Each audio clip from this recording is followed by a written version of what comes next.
While not as seemingly dangerous as some countries, it's North Korea's own government that presents the major threat in this case. Since separating from South Korea, North Korea has drifted away from its communist roots toward a more oppressive totalitarian dictatorship.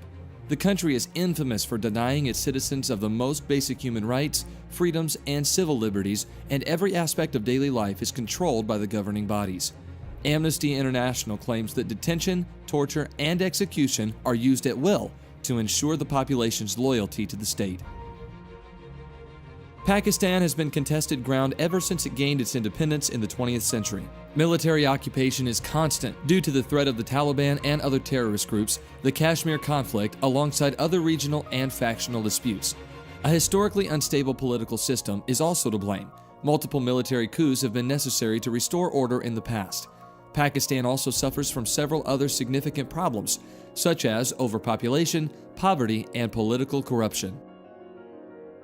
Congo is a country rich with some of the world's most valuable resources, including cobalt, uranium, gold, diamonds, and oil, among others. But this is more of a hindrance than a commodity.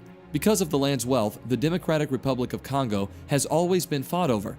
But since the Congolese Civil War started in 1997, 9 different African nations, several rebel groups, and UN forces have been at arms. It's believed up to 5 million people may have died as a result of the wars so far, with no permanent end in sight.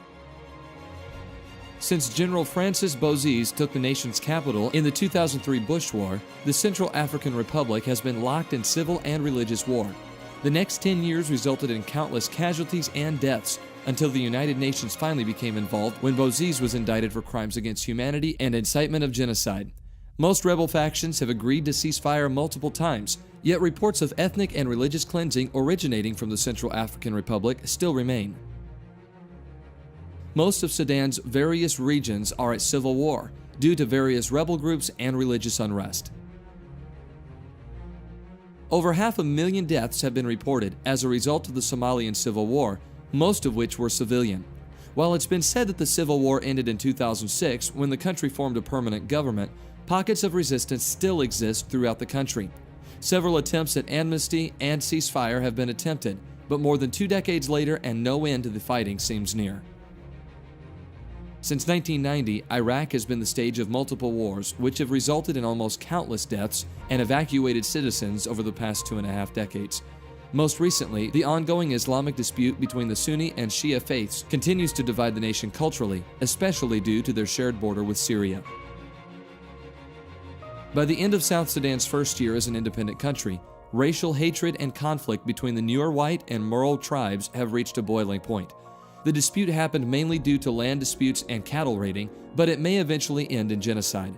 Another huge concern in South Sudan is the recruitment of child soldiers. Allegedly, up to 9,000 children participated in the Sudanese Civil War.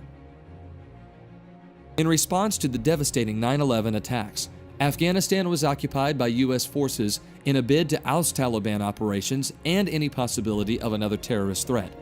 While the death of Osama bin Laden eventually led to the end of the war, in the aftermath, Pakistani Islamic insurgents assassinated several prominent Afghan figures and civilians. Recently, Afghanistan has begun to cool as a hostile territory now that the war has officially ended and U.S. forces have withdrawn. Syria stands as the world's currently most dangerous country due to the Syrian civil war. In short, the uprising was a result of building tensions in the Arab world, often referred to as the Arab Spring, which culminated in riots, demonstrations, and civil wars throughout the Islamic world. Countless rebel groups, religious factions, and government bodies are still at war over the district, with the death toll already above 250,000.